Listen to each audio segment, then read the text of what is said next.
সবুজে ঘেরা একটি গ্রাম। গ্রামের নাম মোহনপুর। এখানের মানুষজন অনেক ভালো। তারই পাশে একটি বনে একটি গাছের ডালে থাকতো টুনি নামের এক পাখি। টুনি পাখি অনেক দয়ালু ও শান্ত স্বভাবের ছিল। প্রত্যেক দিন সকালবেলা সে গ্রামের পাশ দিয়ে তার বন্ধুদেরকে নিয়ে উড়ে বেড়াতো এবং অনেক মজা করত। একটি গাছের ডালে বসে সে গ্রামের সকল ছেলে মেয়েদেরকে গান শোনাতো। তার গান শুনে সকলে ছুটে আসতো তাকে দেখার জন্য। একদিন গান গাচ্ছিল, একটি মেয়ে বলল, দেখ কি সুন্দর গান গায় পাখিটা, আমি তো কখনো দেখিনি এই পাখি। পাখিটি এই জায়গায় প্রত্যেক দিন আসে আমাদেরকে গান শোনাতে। তুই আগে কখনো আসিসনি তাই দেখিসনি। আমরা প্রত্যেক দিন আসি গান শুনতে। তারা সকলে গান শুনতে লাগলো অনেক মজা করে। সে একটি গাছের ডালে বসে ফল খেতে লাগলো।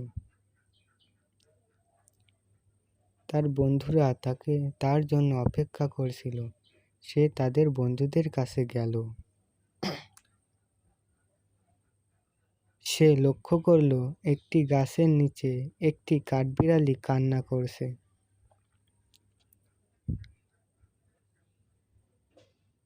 সে তাকে সাহায্য করার জন্য এগিয়ে গেল।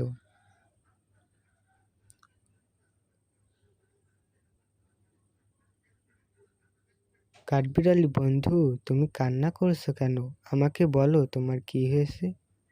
আমি আমার পরিবারকে হারিয়ে ফেলেছি, আমার পরিবারকে খুঁজে দাও না।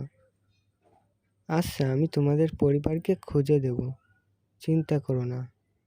তাই বলে সে রওনা দিল কাঠবিড়ালির পরিবারকে খুঁজতে। আকাশপথে উড়তে উড়তে একটি কচ্ছপের সাথে তার দেখা হলো। কচ্ছপটি বলল, টুনি বন্ধু কোথায় যাচ্ছ? আমি আমার এক কাঠবিড়ালি বন্ধুকে সাহায্য করতে যাচ্ছি। যাও, তোমার জন্য শুভকামনা রইল। এই কথা শুনে টুনি পাখি অনেক আত্মবিশ্বাস পেল। সে জলাশয়ের উপর দিয়ে উড়ে উড়ে তার পরিবারকে খুঁজতে শুরু করলো।